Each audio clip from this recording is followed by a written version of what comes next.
갈라디아서 1장 1절부터 5절 말씀 우리 다 같이 한 목소리로 읽겠습니다. 사람들에게서 난 것도 아니요 사람으로 말미암은 것도 아니요 오직 예수 그리스도와 및 죽은 자 가운데서 그리스도를 살리신 하나님 아버지로 말미암아 사도된 바울은 함께 있는 여러 모든 형제로 더불어 갈라디아 여러 교회들에게 우리 하나님의 아버지와 주 예수 그리스도로 쫓아 은혜와 평강이 있기를 원하노라. 그리스도께서 하나님 곧 우리 아버지의 뜻을 따라 이 악한 세대에서 우리를 건지시려고 우리 죄를 위하여 자기 몸을 들이셨으니 영광이 저에게 세세토록 있을지어다. 아멘. 지난 시간에 설교 제목이 무엇인지 기억하십니까? 기억하신 분도 계시겠지만 까맣게 잊고 한 주를 살아오신 분도 계실 것입니다. 그래서 목사가 필요한 것이죠. 때로는 목사도 계속 설교를 하다 보면 본인이 설교해놓고 다 잊어버리고 사는 경우도 참 많이 있습니다. 좁은 문으로 들어가기를 힘쓰라. 우리 그리스도인의 삶은 시작부터 좁은 문을 통과해야 됩니다. 왜냐하면 회개의 관문을 통과해야 되기 때문에. 세상에서 아무리 잘났어도 자기의 똑똑함을 가지고 자기의 노력을 가지고 그리고 자기의 열심을 가지고 천국에 가는 것이 아닙니다.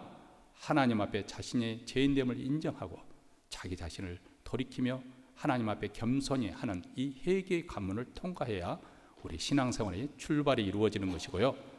그리고 좁은 문을 통과할 뿐만 아니라 그리스도인들이 가는 그 길은 좁고 협착한 길이다. 그것도 끝까지 좁고 협착한 길이다. 물론 그렇다고 해서 우리 그리스도인들이 언제나 재미없고 고생만 하고 고통만 받는 그런 생활이라는 것을 말씀드리는 것은 아닙니다. 왜 좁고 협착한 길을 가야 되는가? 왜냐하면 세상 사람들이 가는 길을 가지 않고 우리는 믿음으로 가는 길을, 신앙의 길을 가야 하기 때문에 그렇습니다. 그렇다면 도대체 우리가 믿는 신앙의 내용이 무엇이냐? 무엇을 믿기 때문에 우리가 이렇게 좁고 협착한 길을 가야 되는 것인가? 지난주에 이어서 오늘 그 부분에 대해서 우리가 함께 말씀을 나누려고 합니다. 여러분, 미국에서 겨울 스포츠로 미식 축구의 인기는 가히 하늘을 찌를만 합니다. 어느 도시에나 이 경기가 벌어지면 수만 명들이 구름대같이 몰려들고 그들이 그 경기장에서 발을 구르며 함성을 지르는 그 열기는 후치군 달아오르지요. 그 미식 축구에 평소도 표구하기가 쉽지 않지만 결승전에 표구하기는 정말 힘든 일입니다. 그래서 뒷말을 들어보면 제가 기억으로는 그 표를 구하지 못해서 암표를 이제 사야 되는데 몇만 불 주고 샀다. 이런 이야기를 듣게 됩니다. 이렇게 미식 축구에 열광하는 미국 사람들에게 오래된 조크가 있습니다. 어떤 사람이 결승전 경기를 정말 평생 쏜 그 경기를 공유해서 어렵사리 입장권을 구했습니다. 그래서 아주 먼 길을 자동차를 몰고 와서 제 시간에 입장할 수가 있었는데 보니까 사람들이 10만 명이 넘는 사람이 경쟁이 꽉 에워싸고 있는 것이죠. 근데 자기는 맨 뒷좌석, 제일 위에 제일 맨 뒷좌석이에요. 근데 선수들의 백넘버도 보이지 않는 어쩔 수 없지요. 돈을 적게 주고 샀으니까 그렇게 뒷좌석이 될 수밖에 없는. 그래서 약간 점점 들여서 좋은 좌석에 앉아서 관람할 건데 너무 뒷좌석이니까 후회도 됩니다. 근데 경기가 시작되는데 저 멀리 저 앞에 보니까 자리 하나가 비었는데 시작 때도 비어 있는 거예요. 그래서 저거 왜 이렇게 비워놓고 아무도 않고 그러고 있지? 좀 이상하잖아요. 그래서 슬금슬금 앞으로 나가서 그 비어있는 옆 사람한테 물어봤습니다. 여기 자리 비어 있습니까? 그러니까 앉으세요 그러더라는 거죠. 그래서 너무너무 기뻐가지고 그 자리에 앉으면서 물어봤습니다. 이 자리가 왜 비어 있죠? 제 아내를 위해서 제가 샀는데 아내가 오지 않았어요. 그런다는 거예요. 아니 그러면 왜 아내가 오지 못했어요? 죽었어요. 그러면은 친구라도 대신 모시고 오지 그랬어요. 그렇게 말하니까 그 친구들 장례식에 갔어요. 무슨 말인지 이해됐어요? 친구들은 자기 아내 장례식에 갔고 본인은 이 경기를 보기 위해서 지금 와 있다는 거예요. 미국에는 스포츠 1년 12달 빠져서 하는 사람들, 한마디로 거기에 미쳐 있는 사람들이 참 많습니다. 뭐 미국 뭐 스포츠만 그런 것 아니에요. 어떤 사람은 도박에 미쳐서 정말 패가망신을 할 때까지 그 줄을 놓지 못하는 사람도 있습니다. 마약에 미친 사람은 정말 자신이 폐인되는 것도 불사하지요. 그뿐만 아니에요. 인터넷 게임에 중독된 사람들 얼마나 많은지 모릅니다. 뭐 남자들만 그런 거 아닌 것 같아요. 어떤 분 그 기사에 읽어보니까 가정주부가 인터넷에 그 게임에 빠져가지고 자녀들마저도 돌보지 않고 아주 가사에 팽개쳐가지고 가사에는 가정이 치우지도 않고 뭐 그 주방에는 식기가 이렇게 산더미처럼 쌓여있는 그런 상황이라는 그런 기사를 읽어본 적도 있습니다. 반면에 사람들은 또 고상한 쪽으로 미친 사람들도 많이 있습니다. 뭐 대표적인 게 우리 학생들이지 않습니까? 학생들 자기가 들어가고 싶어하는 그 대학을 들어가기 위해서 정말 머리를 삶고 며칠 밤 잠을 자고 공부하다가 또 그걸 해서 너무 지나쳐서 실신해서 쓰러지는 경우도 없지 않아 있습니다. 미국에서 정말 알려주는 그런 아이비리그 들어가는 학생들이 있다면 우리는 정말 칭찬해 줘야 됩니다. 보통 들어가기 어려운 게 아니거든요. 근데 우리 한인 사이에서 보면 종종 또 우리 교회도 거기에 들어가서 졸업한 학생도 있습니다만은 하여간 종종 들어가지 않습니까? 정말 칭찬 받아야 되죠. 물론 그 자녀도 잘 열심히 했고 부모도 열심히 또 도와줘서 가능한 일이기는 하지만은 어쨌든 이렇게 공부에 매진해서 미쳐버리는 그런 경우도 있고요. 또 그뿐만 아닙니다. 예술에 빠져서 혼신의 힘을 다하는, 제가 신학교 때 만났던 전도사님 한 분은 보니까 카나다에서 왔는데 무슨 전공을 했냐면 미술 전공, 순수 예술, 파인 아트를 이렇게 전공을 했다고 합니다. 근데 이런저런 이야기를 하는데 그가 한번 대작을 만들려면 이렇게 큰 그림을 그리려면은 어떨 때는 그 필이 꽂히면은 밤낮 자지 않고 이렇게 그림을 그려간다는 거예요. 완성할 때까지 며칠 동안 막 그려가며 잠자는 시간도 없이 그렇게 그려간다는 거죠. 그리고 난 다음 그 그림을 그리고 하면은 티셔츠를 하면 티셔츠를 짜면은 정말 말 그대로 땀에 그냥 물이 쭈르륵 나올 정도로. 그래서 제가 예술하는 사람들의 열광, 그 몰입도가 그 정도인가?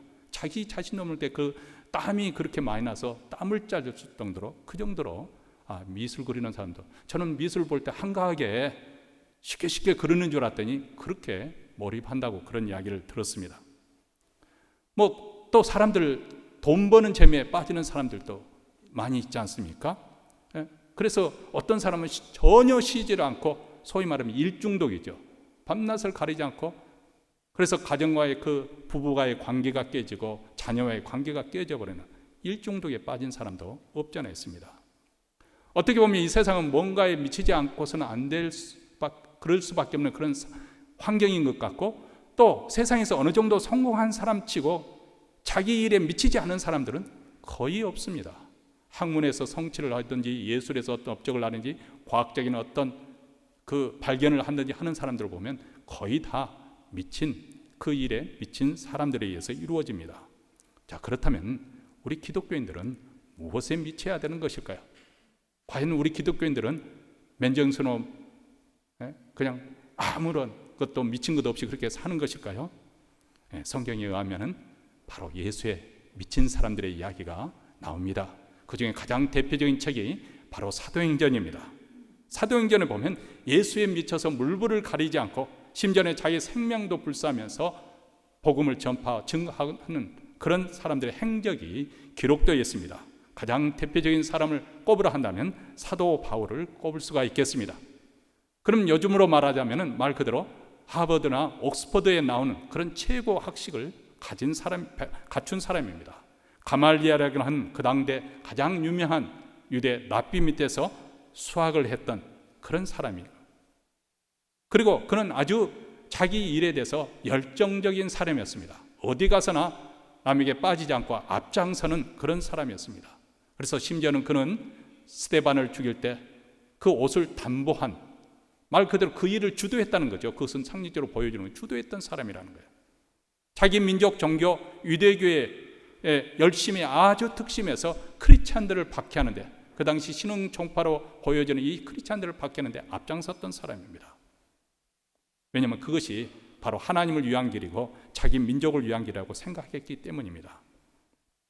그래서 심지어는 이웃나라로 도망친 유대인 크리스찬들을 붙잡아오기 위해서 대제사장에게 위임장을 받아서 그들을 쫓아 추격해서 그들을 잡아오고자 갔습니다. 그렇게 기독교인들을 핍박하기 위해서 다메섹으로 가던 그가 그 도중에 부활하신 주님을 만나게 되고 회심하게 됩니다. 이것은 2000년 기독교 역사에 큰 획을 긋는 사도 바울의 회심 사건이죠. 이로써 그의 삶은 완전히 변화되었습니다. 그 사건이 있기 전까지는 기독교를 박멸하기 위해서 정말 기세등등하게 그들을 추격해서 잡아오려는 그런 사람이었지만 그 후에 그의 삶은 예수 그리스도를 위해서는 자기 목숨까지 내놓은 사람이었습니다. 그래서 그가 이 복음을 위해서 어떻게 자기의 삶을 헌신했는지 고린도서 11장에 보면 이렇게 생생하게 우리에게 전해주고 있습니다. 내가 수고를 넘치도록 하고 옥에 갇히기도 더 많이 하고 매도 수없이 맞고 여러 번 죽을 뻔하였으니 유대인들에게는 40에 하나 감한 매를 5번 맞았으며, 율법에 하면 40 이상을 치지 못하기 때문에 왜냐하면 사람이 죽을 수도 있으니까. 근데 그 40에 하나 감한 매를 5번 맞고 3번 태장으로 맞고 1번 돌로 맞고 죽은 줄 알고 사람들이 성 밖으로 끌어내리는 그런 일들을 당했죠.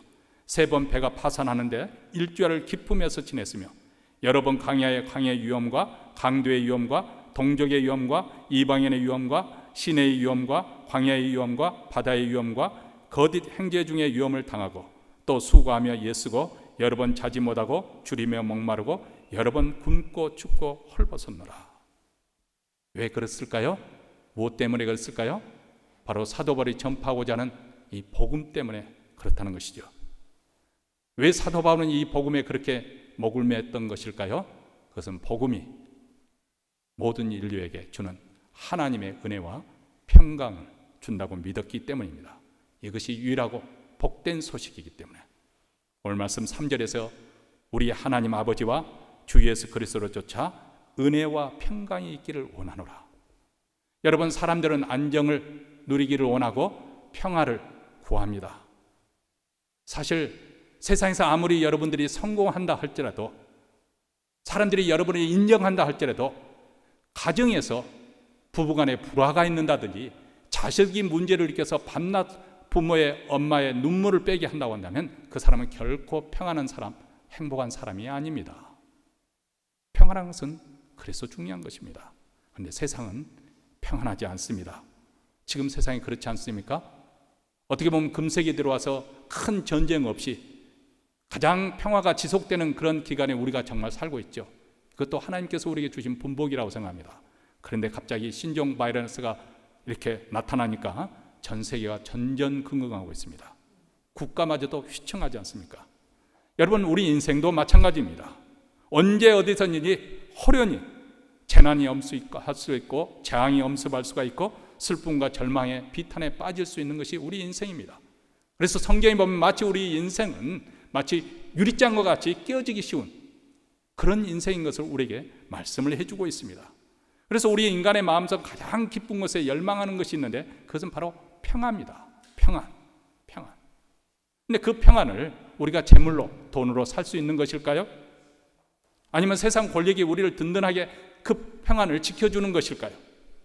예전에 사담 후세인이, 독재자들이 대부분 그렇습니다마는 신변 보호를 위해서 특수부대, 경비 수비대까지 만들어서 자신을 호위하도록 그렇게 했고요. 수만 명 군대가 그렇게 에워싸고 있고, 그리고 궁전같이 지은 그 집에서 사는데 그 가장 가까운 측근조차도 어느 방에서 그날 밤 그가 자는지 아무도 모른다는 거예요. 왜냐하면 암사당할 위험성이 있으니까. 그래서 이 방 저 방 움직이면서 그렇게 잤다는 것이죠. 그런데 그의 종말은 아주 비극적으로 끝났습니다.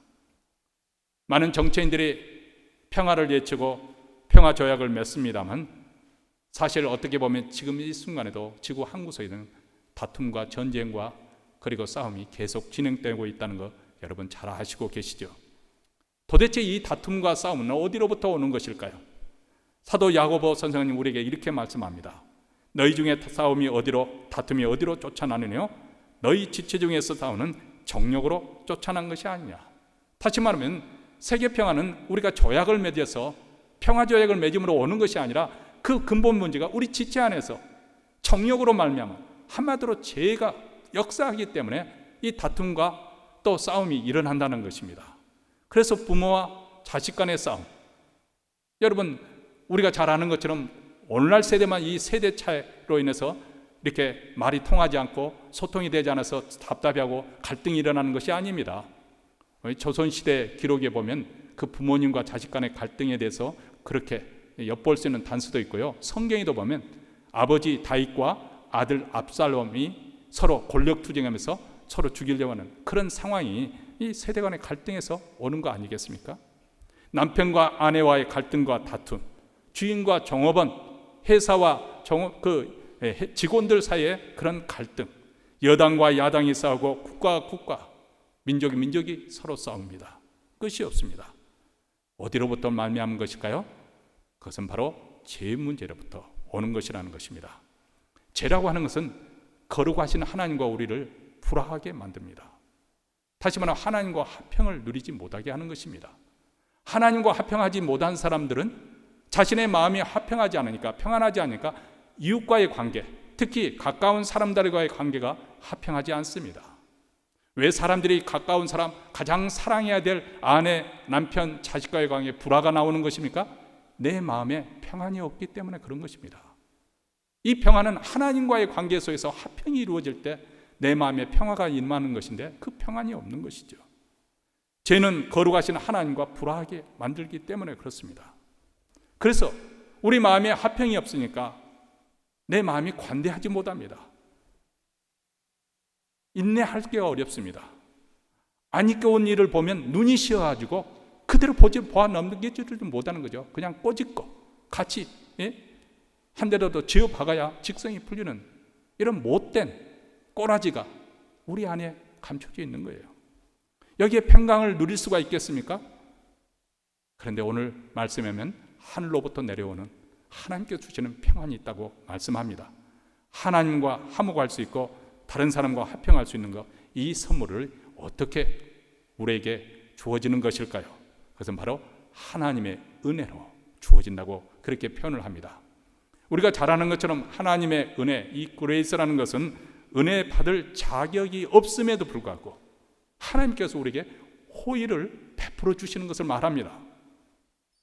사실 아무리 생각해 봐도 제가 남들보다 더 똑똑하거나 남들보다 더 선행을 많이 해서 구원받은 것은 아닙니다. 거룩하신 하나님 앞에 아예 나는 설 수 없는 그런 자격 없는 자였습니다. 그런데 거기에 한 걸음 더 해서 하나님의 말씀을 이렇게 전하고 있습니다.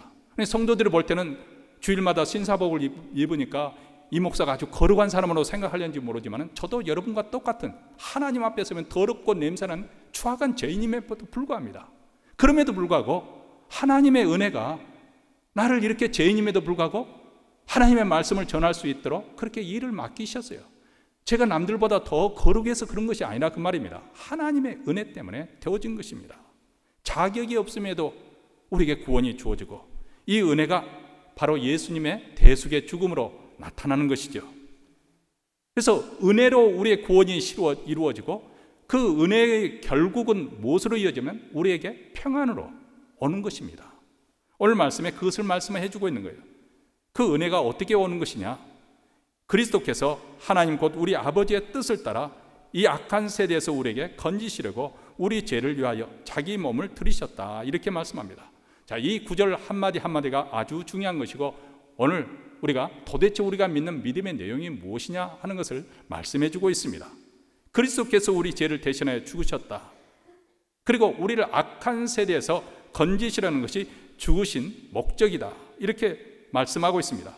그뿐만 아니라 이것은 하나님의 뜻으로 이루어진 것이다, 그렇게 말합니다. 하나님 곧 우리 아버지의 뜻을 따라. 다시 말하면 이 일은 우연히 우발적으로 되어진 것이 아니라 하나님의 구원 계획 속에 진행되고, 그래서 오래전 구약시대 선지자들의 입을 통해서 예언되어져 왔고, 그리고 신약시대 마침내 예수 그리스도께서 이 땅에 오셔서 하나님의 작정된 그 뜻을 성취하기 위해서 자발적으로 십자가의 길을 걸어가셨습니다. 하나님의 뜻을 이루기 위한 길이기 때문에. 4절 말씀 다시 한번 읽습니다. 우리 다 같이 한 목소리 읽겠습니다. 그리스도께서 하나님 곧 우리 아버지의 뜻을 따라 이 악한 세대에서 우리를 건지시려고 우리 죄를 위하여 자기 몸을 들이셨으니, 이렇게 말씀합니다. 우리 죄를 위한 죽으심, 바로 예수 그리스도의 십자가의 죽음입니다. 여러분, 기독교라고 하는 것은 자기 자신이 죄인임을 깨닫고 고백하는 종교입니다. 세상에는 두 종류의 죄인이 있다고 합니다.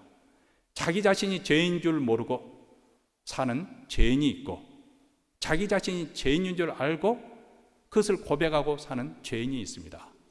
우리 기독교 신앙을 가진 우리는 내가 죄인입니다 고백하며 사는 죄인입니다. 그러나 세상 사람들은 자기 자신이 죄인인 것을 인정하지 않는 죄인들입니다. 기독교가 유독하게 죄를 강조하는 것은 그것은 어떤 강박증에 의해서나 강요에 의해서 억지로 고백하라는 것이 아닙니다.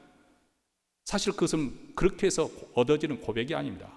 어느 날 불현듯 성령 하나님께서 영적으로 얻어지는 우리의 눈을 열어주셔서 하나님 앞에 서는 우리가 얼마나 추하고 악한 죄인인지 그것을 깨닫게 해주시는 거예요.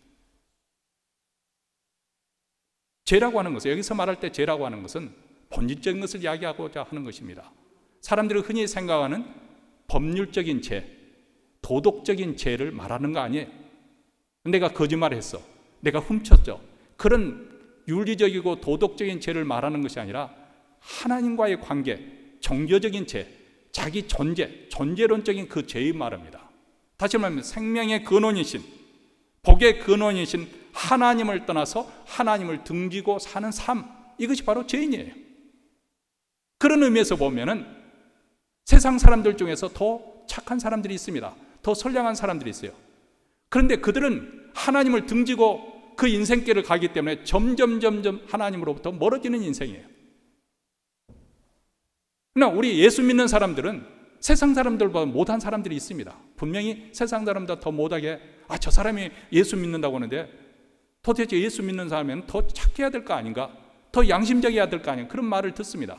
근데 그가 진정으로 예수를 믿는 사람이라 하면 그 사람은 의인입니다. 왜냐하면 하나님을 향해서 돌아섰기 때문에 그렇습니다. 그래서 그 신앙의 길로 그가 나아가면 점점 밝은 길로 나아가게 되는 것이죠. 하나님 없이 세상을 자기 중심적으로 해석하고 재구성해서 사는 사람, 이런 실존적인 상태, 이게 바로 죄의 본질입니다. 그러나 우리는 하나님의 광유로운 그 빛 아래서 우리 자신이 얼마나 누추한 존재고 비열한 존재인지 자각한, 그것이 바로 죄인이라는 의식이 있을 때, 죄에 대한 그 개념을 우리가 깨닫게 될 때 기독교의 진리가 살아 숨쉬기 시작합니다. 사실 이것을 깨닫기 전에는 강단에서 목사가 설교해도 또 기독교의 진리를 가르쳐도 나는 별로 상관 있게 느껴지지 않습니다. 어쩌면 그 진리가 비현실적으로, 이 목사가 좀 돈을 버는 이야기 한다든지, 아니면 사노스에 가면 어느 음식점이 맛있는 음식점이 개장을 했다든지, 어떻게 하면 돈을 많이 투자해서 벌 수 있다든지 하면 귀가 번쩍하고 잠이 안 날 텐데, 목사가 늘 뜬구름 잡는 이야기가 하는 것처럼 들리니까 설교 시간이 지루하고 재미가 없는 거예요. 왜 그럴까요? 자신이 죄인이라는 생각을 한 번도 진정으로 깨달아 본 적이 없기 때문에 그렇습니다. 이것을 깨닫기 전에는 기독교 진리가 나하고는 아무 상관이 없습니다. 하나님의 은혜에 대해서 말해도 내 마음에 와 닿지 않습니다. 하나님의 평강이 절실하게 필요하다고 그렇게 필요성조차도 느끼지 못합니다. 왜냐하면 우리 인간이 죄로 인해서, 그 불경건으로 인해서 하나님의 무서운 진노 가운데 있다는 것을 보지 못하기 때문에 그렇습니다. 오늘 본문에 보면 우리 주님께서 우리를 위하여 자신의 몸을 바쳐졌다, 들이셨다, 그렇게 표현을 하고 있습니다. 예수께서 우리 죄를 위하여 죽으셨다 그렇게 표현하면 간단할 텐데 왜 굳이 자기 몸을 들이셨다고 그렇게 사도 바울은 표현했을까요? 사도 바울은 이 표현을 통해서 의도적으로 우리에게 어떤 이미지를 전달해 주려고 하는 것이죠. 그것은 바로 구약 성경에 나오는 제사에 바쳐진 제물을 상상케 해주는 것입니다. 다시 말하면 구약시대 짐승을 잡아서 제물로 바쳐드리는 것처럼 예수님께서 자신의 몸을 그 제물로 하나님께 바쳐졌다는 것입니다. 여러분, 우리가 잘 아는 것처럼 동물의 새끼는 참 예쁩니다. 저도 시골에 자주 방학 때마다 내려갔기 때문에 그 새끼는 돼지 새끼도 얼마나 예쁜지 모릅니다. 얼마나 예쁜지 몰라요.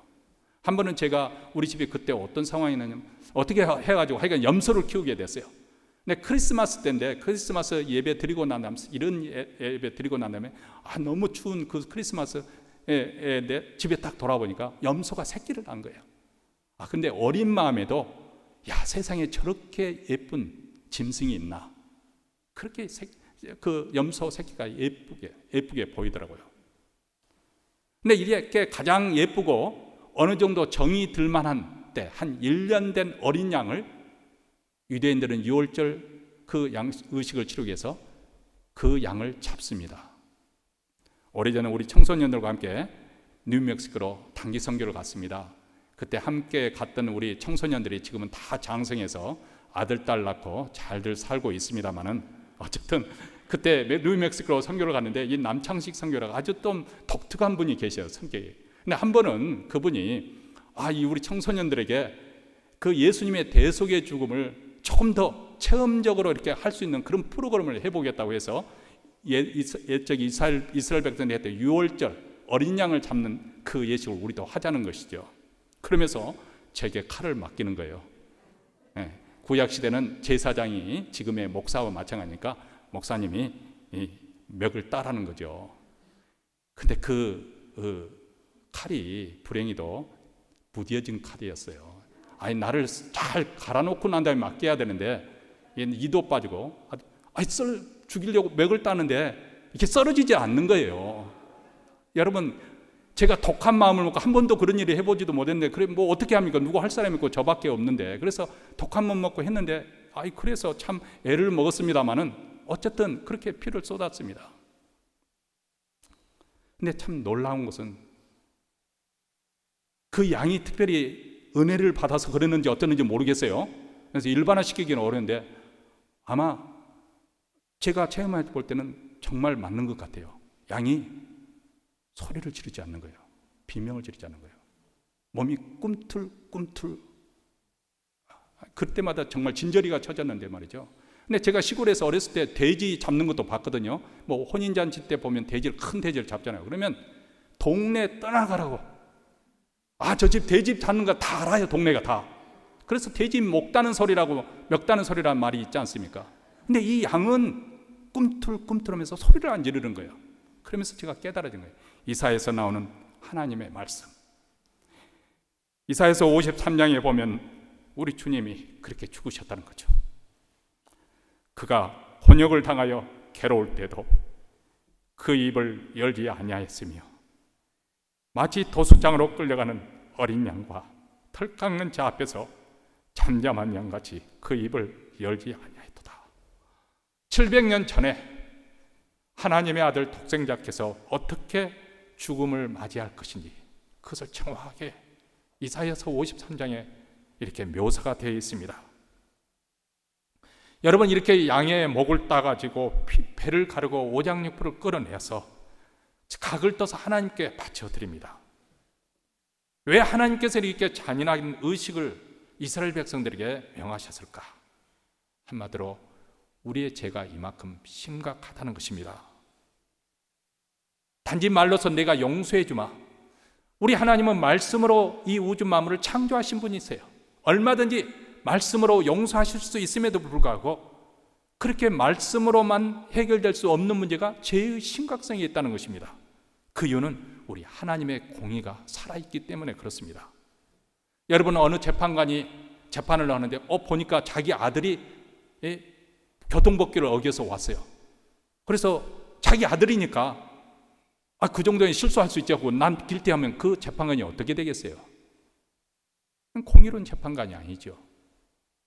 비록 자기 자신의 아들이지만은 길티 500불 언더를 하고 대신 아버지인 그 재판장이 아들 대신에 돈을 지불해 주는 거죠. 하나님의 공의는 죄를 반드시 심판하셔야 됩니다. 그래야 온 우주에 하나님의 공의가 세워지기 때문에 그렇습니다. 이것은 말로서 죄를 용서해 주마 하는 것으로 되는 것이 아니죠. 그래서 죄에 대한 심판이 있었는데 그 심판의 결과는 무엇이냐? 사망이라는 것입니다. 즉 우리가 우리 죄값을 치러야 된다고 한다면 내 목숨을 내놓아야 됩니다. 하나님께서 아담에게 말씀하셨지 않습니까? 내가 이 금령 선악을 알게 한 나무 실과를 먹지 말라 명하였지만 그것을 먹는 날에는 You shall die. Surely 그 앞에다 Surely you shall die. 분명하게 확실히 너는 죽게 될 것이다. 이렇게 말씀하셨습니다. 그러므로 우리 모두는 그 하나님의 심판에, 공의로운 심판에서 죽을 수밖에 없는 그런 운명입니다.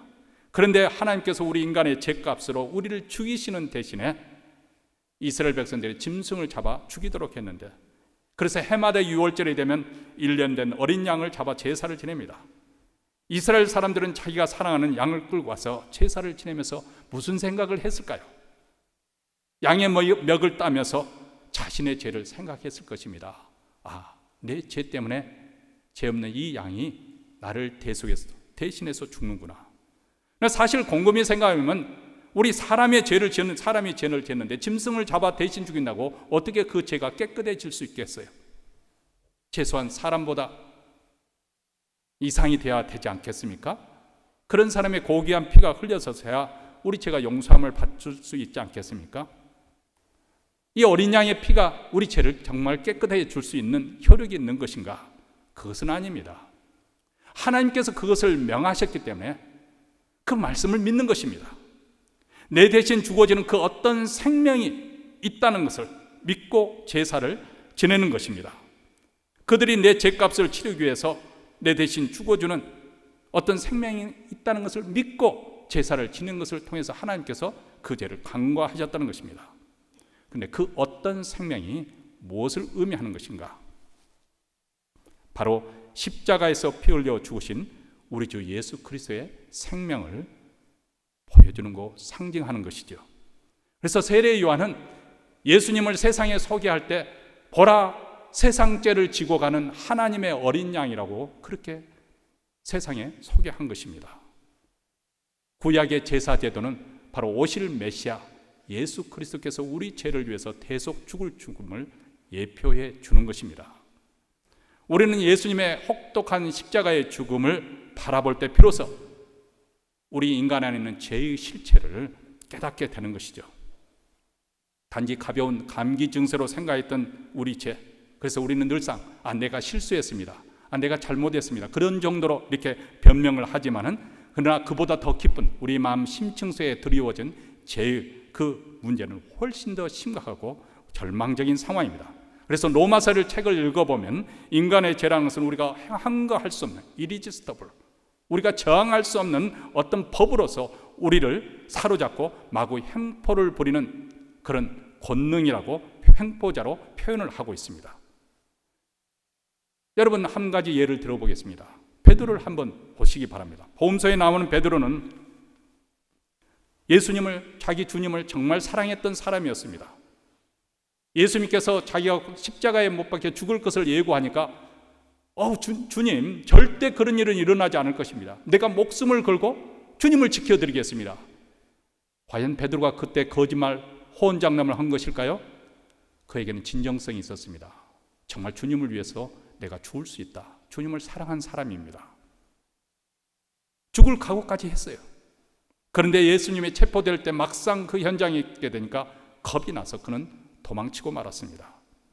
잠시에 다시 용기를 내서 멀찌감히 주님의 뒤를 쫓아갔습니다. 체포된 그 주님을 쫓아서 대제사장 뜰에까지 들어갔습니다. 그때 한 여종이 베드로를 보더니 너도 말하는 것 보니까 갈릴리 사람으로서 예수를 추종하는 제자가 아니냐, 그렇게 물어보니까 3번이나 그는 예수님을 부인합니다. 3번째는 저주하며 맹세하며 부인했다고 말하고 있죠. 내가 그를 안다면 내 손에 장을 지지겠다, 그렇게 맹세를 했습니다. 그자 닭이 3번 울었다고 성경은 기록하고 있습니다. 선을 행하고자 하는 소원이 우리 안에 있어요. 그러나 선을 행치 않냐고 도리어 원치 않는 악을 행하는 무서운 죄가 우리 가운데 역사하고 있다는 것입니다. 그래서 사도 바울은 이렇게 고백하고 절망을 하지요. 내 지체 속에 한 다른 법이 내 마음의 법과 싸워 내 지체 속에는 죄의 법 아래로 나를 사로잡아오는 것을 보는도다. 오호라, 나는 공고한 사람이로다. 이 사망의 몸에서 누가 나를 건져내랴. 왜 십자가인지, 왜 예수님께서 십자가에 죽으셨는지, 왜 하나님께서 자신의 아들을 십자가에 내어주셨는지, 죄의 문제는 오직 하나님의 아들이신 예수께서 십자가에 죽으심으로만 해결될 수 있는 그런 문제이기 때문에 그렇습니다. 우리 가운데 역사하는 죄의 흉측한 모습이 바로 십자가를 통해서 이로써 폭로가 되는 것이죠. 그래서 십자가는 우리의 죄를 이렇게 폭로하지만은 동시에 여기에 하나님의 은혜와 사랑이 나타납니다. 십자가 앞에 내가 죄인인 것을 드러나는 것 동시에 그런 죄인을 나를 불쌍히 여겨 주시고 하나님의 아들을 내어주신 하나님의 놀라운 사랑, 흉악한 죄인에게 하나님께서 자비를 베푸시는 것입니다. 사도 요한은 이 놀라운 은혜에 대한 감격을 이렇게 표현을 하고 있습니다. 사랑은 여기 있으니 우리가 하나님을 사랑한 것이 아니요 오직 하나님이 우리를 사랑하사 우리 죄를 위하여 화목제로 그 아들을 보내셨습니다. 이렇게 말합니다. 복음이 무엇입니까? 하나님의 아들 예수 그리스도께서 우리 죄를 대신하여 죽으시기 위해서 이 땅에 오셔서 자기 몸을 대신하여 버리셨다는 것입니다. 나를 위해서, 나의 죄를 인하여 하나님의 진노를, 하나님의 심판을 몸소 다 받아내셨다는 거죠. 진노의 잔을 우리 주님이 대신 마셨다는 것입니다. 하나님이 나를 불쌍히 여기시고 그 하나님께서 이 땅에 인간의 몸을 입고 오셔서 나의 죄값을 지불하기 위해서 십자가에 달려 죽으셨습니다. 그래서 고린도서 전서 15장에 보면 성경대로 죽으시고 성경대로 3일 만에 부활하셨다, 이것을 강조하죠. 성경대로. 다시 말하면 이 십자가의 사건은 결코 우발적으로 되어진 것이 아니라 하나님의 작정된 뜻에 따라서, 계획에 따라서 창세전부터 하나님께서 이미 예정됐던 그 길을 따라서 예수님께서 자발적으로 그 길로 가셔서 그 계획 속에 이루어진 일이라는 것입니다. 근데 복음은 여기서 우리의 구원으로 중단되는 것이 아닙니다. 사실 어떻게 보면 우리가 신앙생활을 수십 년 하면서 이 단계에서 벗어나지 못해서 너무나도 안타까운 나머지 또 되풀이하고 또 되풀이하고 합니다. 왜냐하면 새로 믿게 시작한 그런 초신자들도 있기 때문에 그렇습니다. 그러나 복음은 더 크고 놀라운 세계를 우리에게 말씀합니다. 그것은 하나님 나라의 일에 대해서 말씀하고 있는 것이고 또 이 세상을 구원코자 하는 하나님의 놀라운 계획에 대해서 말씀하고 있는 것이고, 그리고 하나님의 그 힘의 능력, 강력이 우리 가운데 역사함으로 어떤 변화가 일어나는가, 그것에 대해서 이야기하는 것이죠. 이 복음의 목표는 무엇이냐? 단지 우리 죄 문제를 해결하는 것에 그치는 것이 아니죠. 오늘 말씀에 의하면 이 악한 세대에서 우리를 건져주시기 위해서, 이 악한 세대에서, 여기서 말하는 악이라고 하는 것은 세상에 팽배해 있는 잘못된 세상적인 가치관이나 철학, 처세술, 이것을 말합니다. 하나님의 존재를 부정하고 하나님 없이 인간이 주인이 되어서 자기 교만대로 하고 싶은 대로 자행자재하며 사는 그것을 말하는 것입니다. 다시 말하면 하나님이 창조하신 피조물을 세계에서 단절시키고 떠나라는 그 말이 아니라 그 말입니다. 하나님을 인정하지 않는 가르침, 잘못된 이론, 그리고 거짓된 영에 사로잡고 있는 이 세상의 조직과 시스템, 여기서 하나님께서 우리를 건져주시기 위해서, 쉽게 말하면 돈이 최고인 것처럼 돈만 있으면 된다, 그런 만몬주의 사상, 아니면은 내가 인기를 얻어야 그것이 돈도 되고 어떤 힘이 되어주지, 그렇게 생각하는 것이나, 아니면 성공과 출세를 위해서는 수단과 방법도 불사하는, 가리지 않고 불사하는 그런 세상적인 처세술, 이런 삶의 풍조, 이런 삶의 가치관, 이런 사상, 세대의 흐름, 이것으로부터 우리를 건져주셔서 우리가 거룩한 하나님의 백성으로서 새로운 삶의 원리에 의해서 살아가게 되는 것, 이것이 바로 하나님께서 우리를 불러주신 이 복음의 목표라는 것입니다. 하나님을 인정하지 않는 세상 풍조를 따라가지 않냐고 이제부터는 하나님의 거룩한 백성으로서, 구원받은 백성으로서 새로운 삶의 원리에 따라서 살아가는 것입니다. 이 일을 위해서 성자 하나님이 인간의 몸을 입고 이 땅에 오셔서 자기 몸을 제물로, 화목제물로 드리셨다는 것입니다. 오늘날 기독교의 고민은 죽은 후에 천국에 가고자 하는 사람은 많지만은 그러나 이 악한 세대 가운데서 그 시대적인 풍조와 정신을 따라가지 않고 새로운 삶의 원리에 따라서 사는 사람이 너무 적다는 것이죠. 우리를 건지시려고 독생자를 십자가에 내어주신 하나님, 이 하나님이 우리를 건져주신 그 이유는 바로 이런 거룩한 백성으로 이 땅에서 하나님 나라를 세우고 건설하고 그 하나님 나라를 더 풍성하게 구현해가고 풍성하게 나타내도록 하기 위해서 우리는 여기에 부르심을 입었습니다. 여러분, 이 진리를 우리가 믿게 된다면 우리에게는 더 이상 사소한 것도 무의미한 것도 가치 없는 것도 없습니다. 어떤 의미에서 우리의 일상생활 자체가 하나님께 바치는 거룩한 제사가 되고 향기로운 제물이 될 수가 있습니다.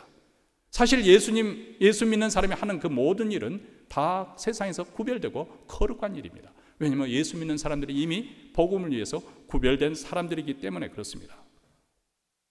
직장일도 가정일도 거룩한 일이 되는 것입니다. 더 이상 이제는 우리가 우리 자신의 정욕에 따라 살지 아니하고 자신의 욕망을 충족시키기 위해서 살지 아니하고 주님의 영광을 위해서 자기 자신을 드린 삶을 살기 때문입니다. 평범하게 날마다 반복되는 일상생활도 거룩한 삶입니다. 왜냐하면 여기에도 우리 하나님의 통치를 받아들임으로 우리가 하나님의 말씀을 듣고 순종함을 통해서 하나님 나라가 이 땅에 이루어지고 있기 때문에 그렇습니다. 사실 어떻게 보면 우리가 직장생활에서 열심히 번 그 돈 벌기 위해서 일을 합니다만 그것을 가지고 우리가 직장생활 가정도 봉양을 하고 또 노후도 대책을 준비를 해야 됩니다만 또 일부를 하나님 나라에 바쳐드립니다. 이 예물은 또 하나님 나라에 이 땅에서 복음을 전파하는 그 재물에 사용되는 것이죠. 그러므로 우리의 직업과 직장도 거룩한 것입니다. 만약 우리가 단순하게 돈을 벌 목적으로 자기의 어떤 욕구를 만족시키고 자기의 어떤 꿈과 소원을 성취하기 위한 목적으로 돈만 벌고 있다고 하면 그것은 하나님 나라와는 아무 상관이 없는 말 그대로 세상적인 일이 되어집니다. 그러나 우리 믿는 자들은 우리가 사업을 하든지 직장생활을 하든지 이 모든 것이 바로 하나님 나라를 위해서 하는 것이고 우리가 헌금을 바쳐도 그것은 하나님 나라를 위해서 바쳐진 것입니다. 그래서 내 재물도 재산도 거룩해지는 것이고 내 은사와 또 재능도 거룩하게 되는 것입니다. 나의 시간도 하나님께 구별되진 거룩한 시간이 되는 것입니다. 여러분, 우리는 복음을 올바르고 그리고 정확하게 이해를 해야겠습니다. 그리스도께서 우리 죄를 위하여 자기 몸을 들이셨습니다. 이 악한 세대에서 우리를 건지시기 위함입니다. 세상의 거짓과 왜곡된 가치관에 악한 풍습과 죄의 문화 속에서 우리를 건져 주셨습니다.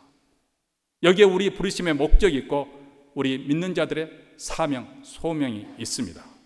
이 놀라운 복음에 의해서 나의 삶이 새롭게 출발되었습니다.